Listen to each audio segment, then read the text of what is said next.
What's going on, guys? Alex here. Welcome back to the channel and welcome to a very miserable England.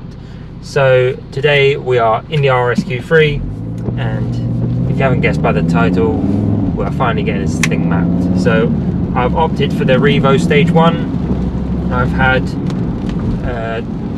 two of my previous cars were mapped by REVO, so if you've been around for a while, there's been the Fiesta ST, that was Stage 1, 2, then 3.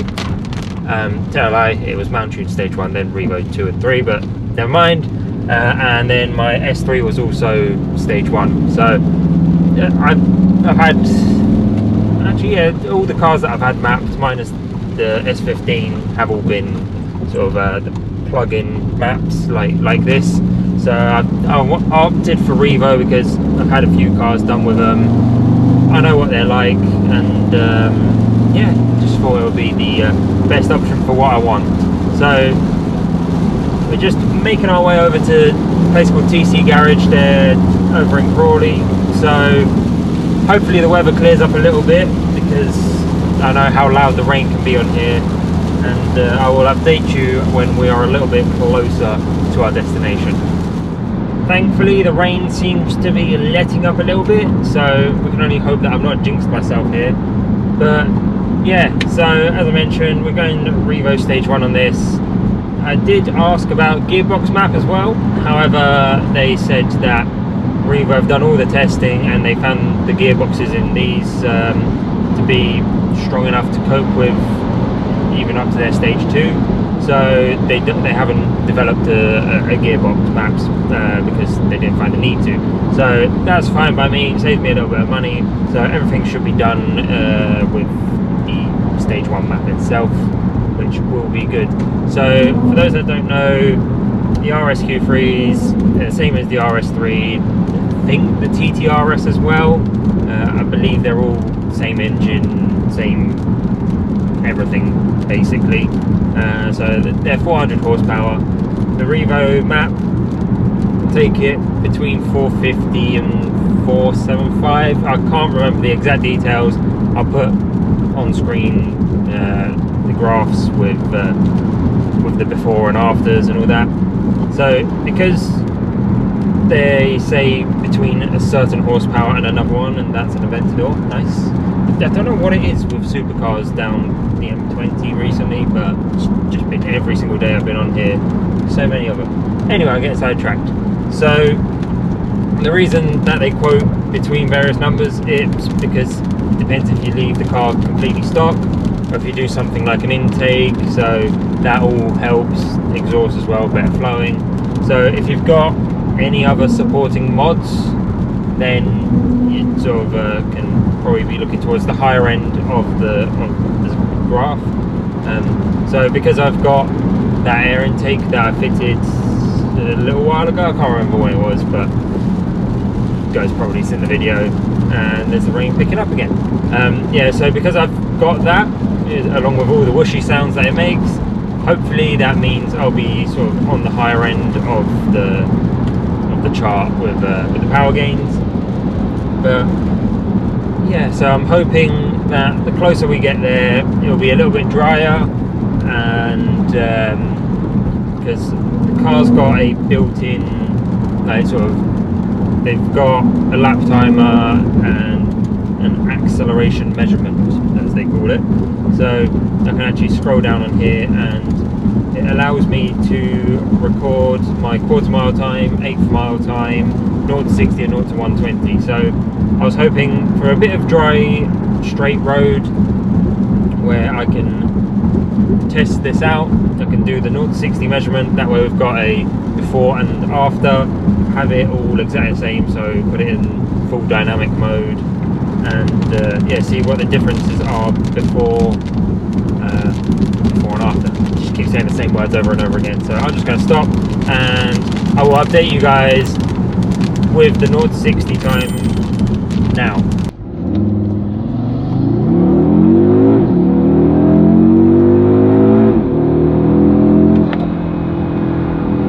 So that's saying 5.8 seconds. So that's a rough starting point. However, we were going slightly uphill and it is still wet outside, so there's a little bit of allowance between there. I'll try it again if there is a drier spot further ahead, closer to where we're going, but for now that'll do as a good starting point. Upon arriving, they plugged the battery into their tender just while they do all the updates. So they've done a software update on the car first before flashing the Stage 1 tune onto it. They said that they upped the boost from 1.1 bar up to 1.6, so that makes a huge difference, as well as a couple of extra bits such as a RPM limiter when the car's cold, so until the oil's at 65 degrees, then it will let you rev it out more. Overruns and burbles in sport mode, and yeah, just a couple of other little bits and pieces like that. So unfortunately it seems we are destined to just have a rainy day, but then again it is a bank holiday, so it just makes sense as to why the weather has decided to be terrible today. So we are back in the car.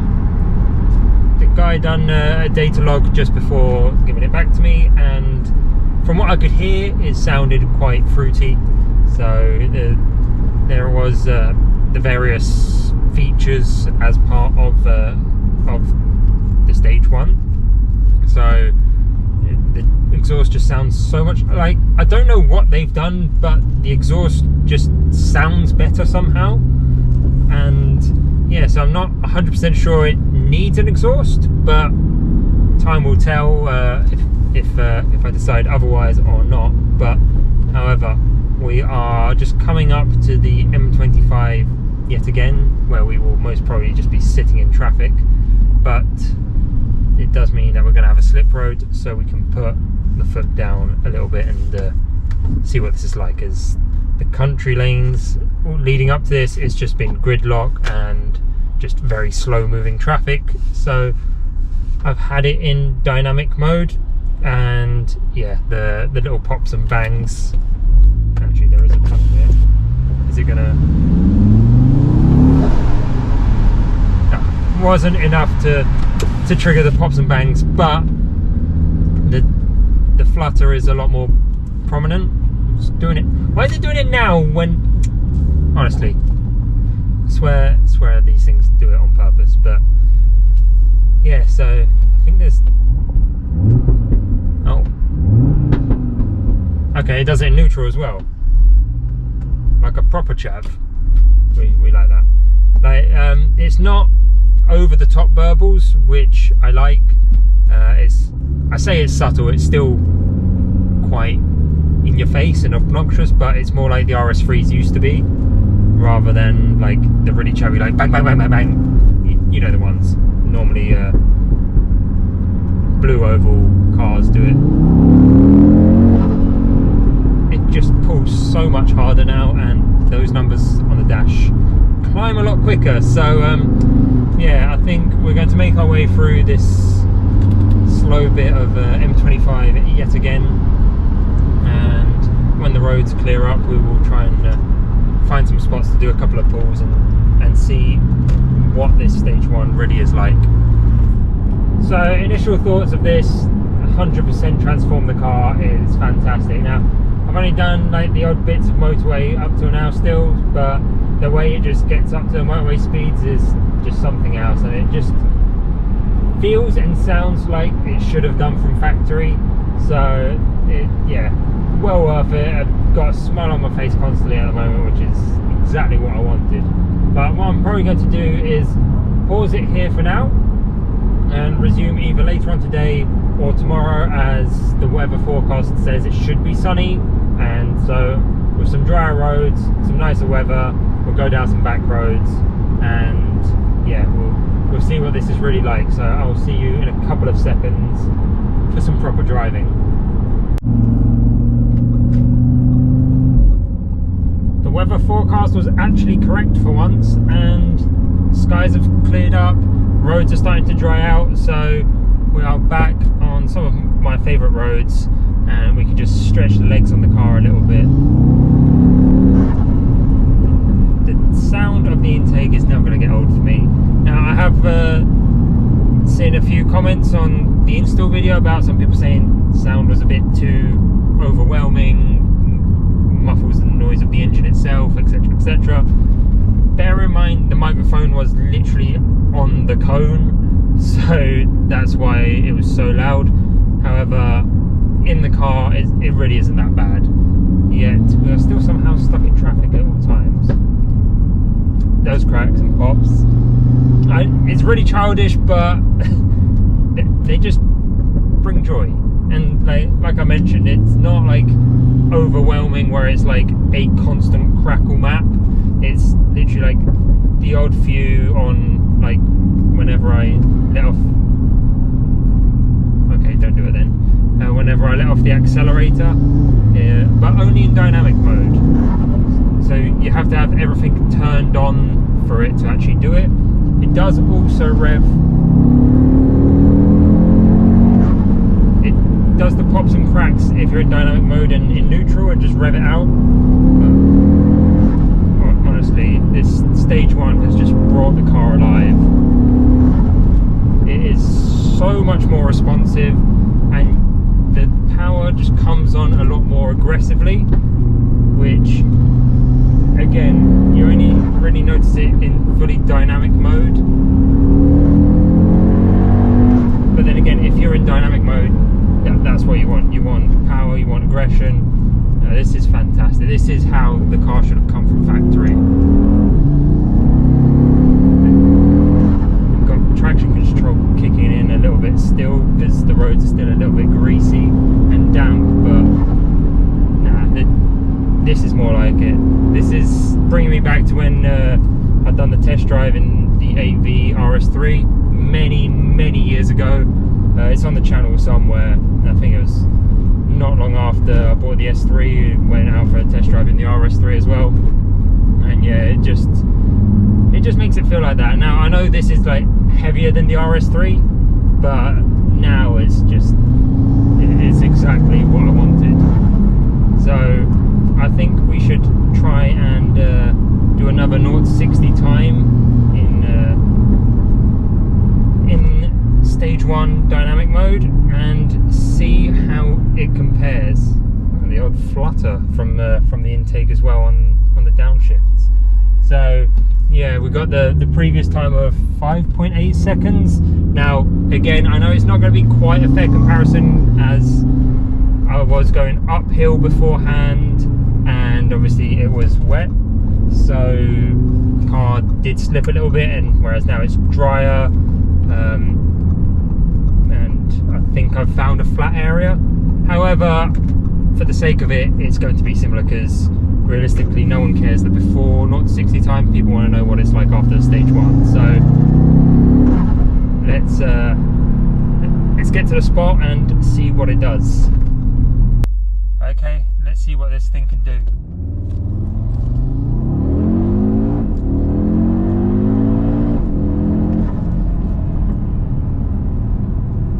Alright, so 5.1. Again, slight uphill, but in drier conditions. I think it's probably got a little bit better in it. However, that's not a bad gain. What is it, 0.7 seconds? Definitely better. So it has gained a decent improvement. Now, one thing that I will say is, obviously that is not using launch control. That's literally just letting off the brake and smashing the throttle. If we use launch control, it'll probably be a little bit better, but for that I want somewhere nice and empty and safe to try out on. So, however, I've noticed that this 0 to 60 timer thing, it doesn't seem to enjoy doing it more than once. If I try and go for a second one, it just shows the old time with a little loading screen, and that's it. So honestly, this car is so good right now. It was amazing before, but this really has just opened it up completely now. And this is just something you can do without any supporting mods either. You can literally just go to your local REVO place and just get it done. You don't need the intake like I've got, don't need anything else. It literally just improves upon what was already a good car and just turns it into a great car. It's just addictive.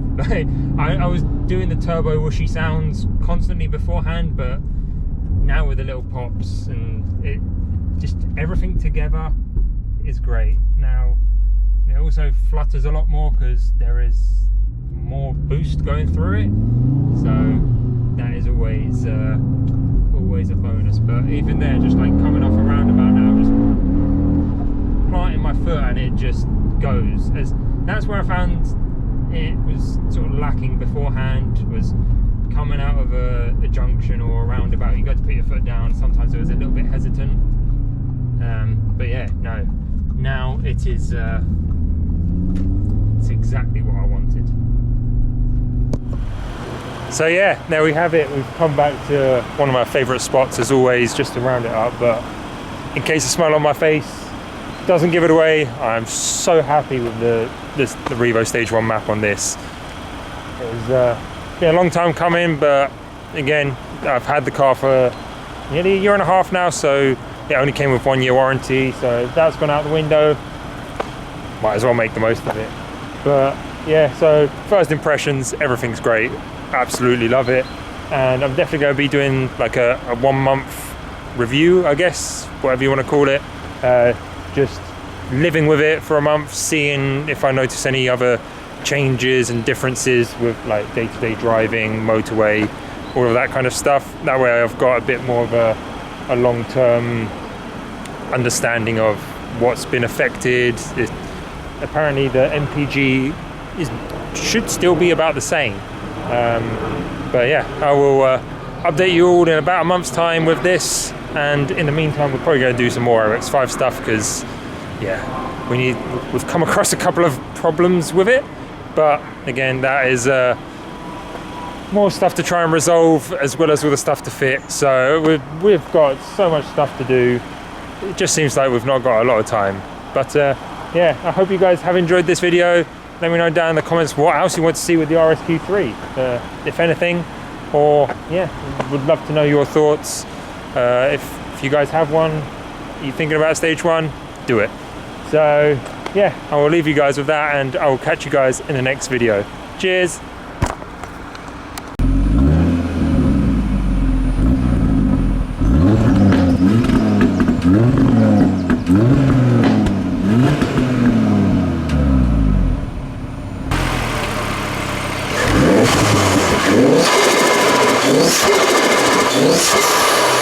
Yes.